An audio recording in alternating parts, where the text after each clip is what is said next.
Assalamualaikum warahmatullahi wabarakatuh. Alhamdulillah wassalatu wassalamu ala Rasulillah wa ala alihi wa sahbihi wa man walah. Apa kabar teman-teman semua? Kembali bertemu dengan saya Denny Hakim di Denny Hakim Channel. Pada kesempatan ini kita akan membahas 3 tips penting agar ceramah kita menarik. Apa saja tips-tips tersebut? Silakan simak video saya sampai selesai.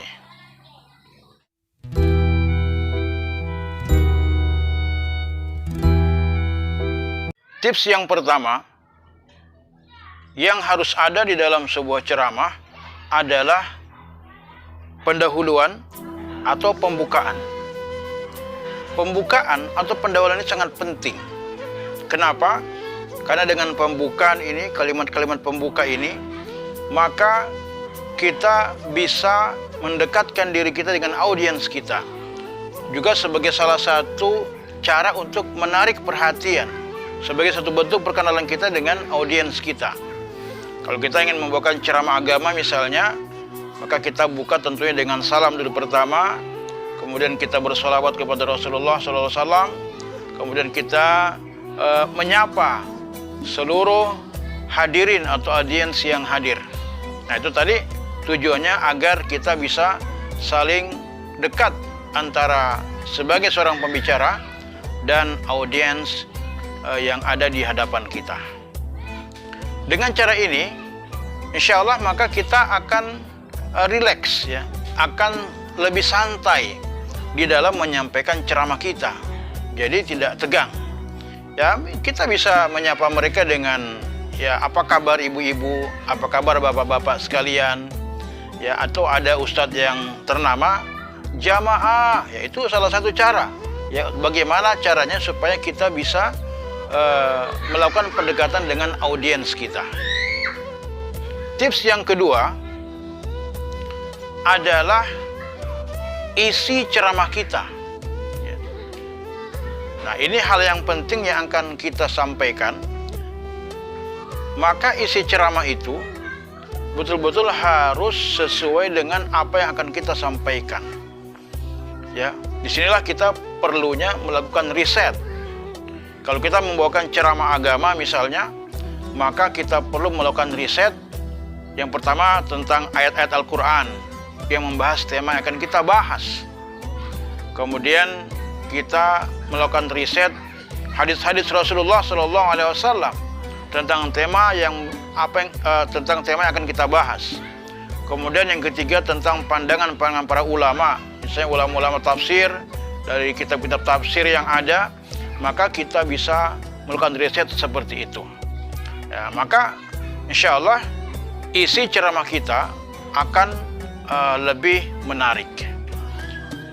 Isi ceramah itu bisa saja kita kemudian mengambilnya berkaitan dengan tema-tema yang aktual yang ada di tengah-tengah masyarakat. Ya, tema apa kira-kira yang lagi tren di tengah masyarakat? Apakah kasus-kasus tertentu, kasus kejahatan misalnya, atau tentang persoalan ekonomi, atau persoalan hukum, persoalan-persoalan yang lain.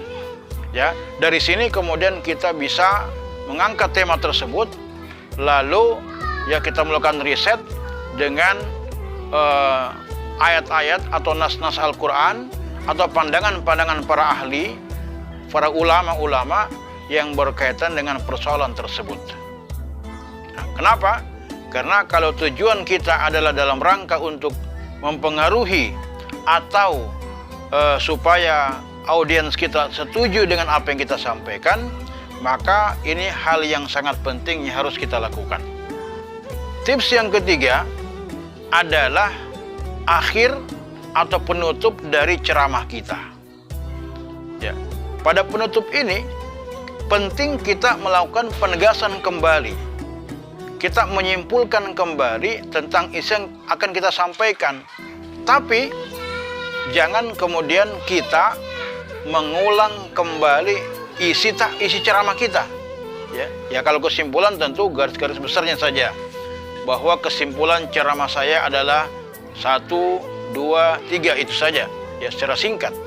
Nah, akan lebih bagus kalau di akhir pembicaraan kita atau di penutup daripada ceramah kita, kita mengungkapkan peribahasa, mengungkapkan pantun atau kata-kata kunci yang kira-kira kata-kata itu bisa diingat oleh audiens kita. Inilah 3 tips yang sangat penting agar ceramah kita menarik. Ingat bahwa ceramah adalah satu metode untuk menyampaikan pendapat kita. Tanpa tips yang baik, tanpa cara yang baik, maka jangan sampai kita tampil pertama dan yang terakhir. Artinya, ya, orang akan menganggap kita tidak memiliki kualitas. Demikian tips-tips saya, mudah-mudahan bermanfaat. Terima kasih atas segala perhatian. Wassalamualaikum warahmatullahi wabarakatuh.